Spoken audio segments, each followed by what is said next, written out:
I just wanted to pop on video here to talk a little bit about reading challenges. So I'm a little late to this party this year.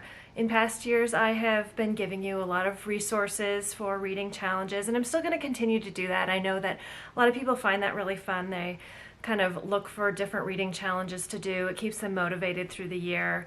And the thing about those reading challenges, I've been a little bit in my head about them recently.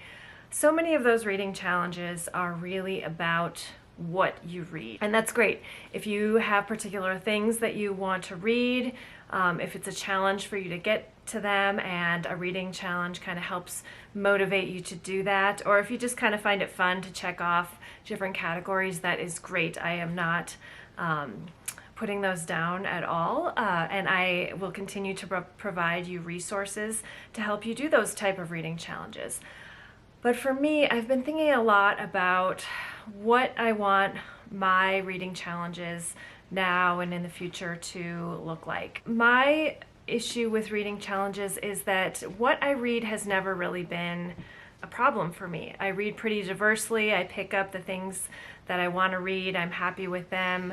I don't really feel the need for kind of an arbitrary list of things to go through to read so I can kind of check it off at the end of the year.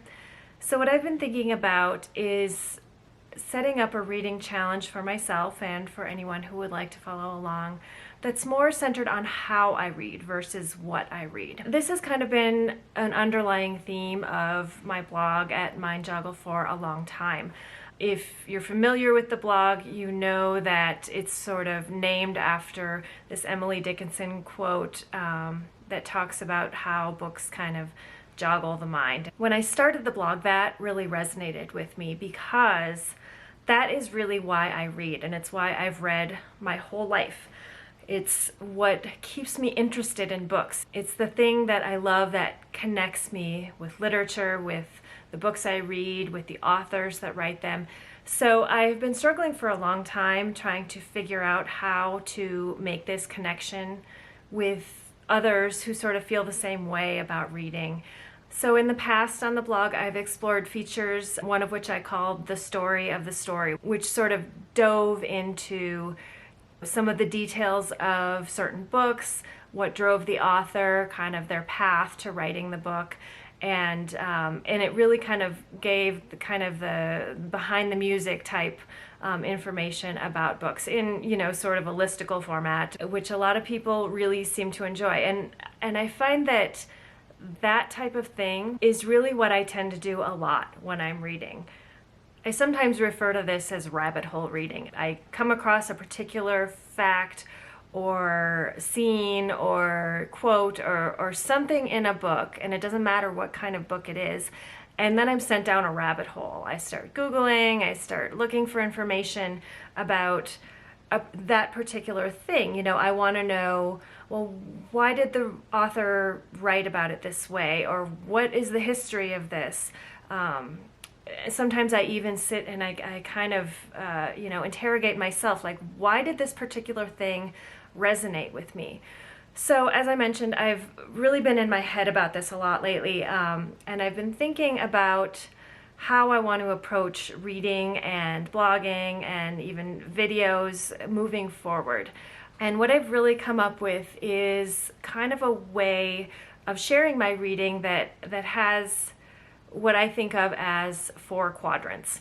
So we've got the author's path in one quadrant, and that can be anything from what inspired the author to start writing about it in the first place, their path through writing the book, which is often kind of an interesting tale in itself. I just find them fascinating, how they got from point A to point B, how things may have changed in the middle, what they learned along the way, how their characters evolved, and kind of all of those things that brought the book to fruition. So that's one quadrant.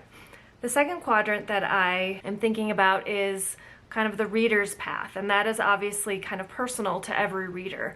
But it really comes down to, what about this book did or did not make it resonate with me, the reader?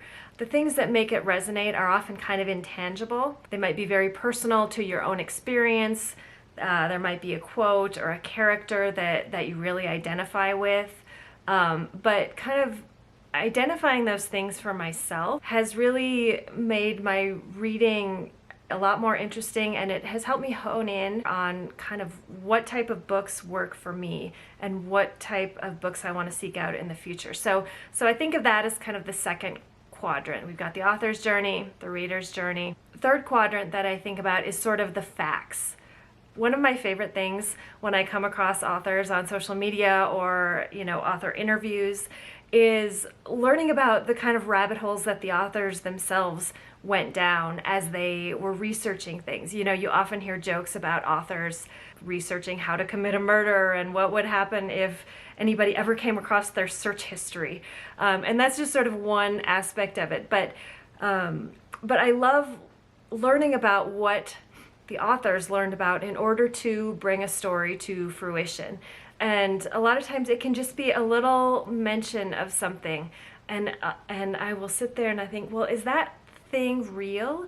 Did that really happen, and did that inspire the author to create this story around it, or include it in their story in some way? What liberties the author might have taken to include them in the book. That's the third quadrant, is kind of the facts, the things that I want to learn more about. The fourth quadrant is kind of the life of the book in the world. As most of us readers know, books kind of take on a life of their own. They have these worlds built inside of them. But, outside of that world that the book itself created, the book is a thing in the world. It may have won awards. It may have inspired adaptations on film or television. It may have inspired fan fiction or retellings decades or centuries later even. It may have even, brought about some controversy and created a dialogue or a conversation in the world outside of the book. And that's sort of the fourth quadrant that I'm interested in the life of a book. That's kind of the way that I'm thinking about reading moving forward. I don't do this sort of interrogation with every single book I read. Sometimes I, do just sit down and sort of read a book straight through, and I enjoy it and I put it aside and move on to the next. But there are certain books where I find myself just, Googling and writing and making notes and asking myself questions.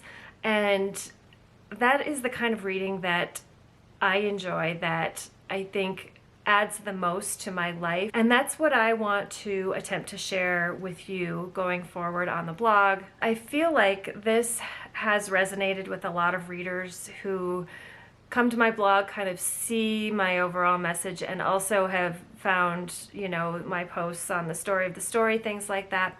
That's really what I want to do more of. I have spent a lot of time over the last few years putting together reading lists, recommendations, and I'm still going to do some of that. But to be honest, you can find those lists from publishers, from larger media, from the bestseller lists, just about anywhere. I will, of course, continue to provide my recommendations, some narrowed down book lists and reading lists. But alongside of those lists, what I'm going to attempt to do is provide you this sort of kind of conversation with a book, where we can talk more about all of these different things: the author's journey, the reader's journey, kind of the facts around the book, and the life of the book in the world. Now, I don't know exactly how this is going to look throughout the year. I hope to kind of create some more community and discussion around this. So I hope if this sounds like something great to you, I hope that you will join me. I will again be providing resources on how we want to do this, how we want to move through these books. I have a lot of ideas for how we can connect with these books together, and I will be talking to you soon.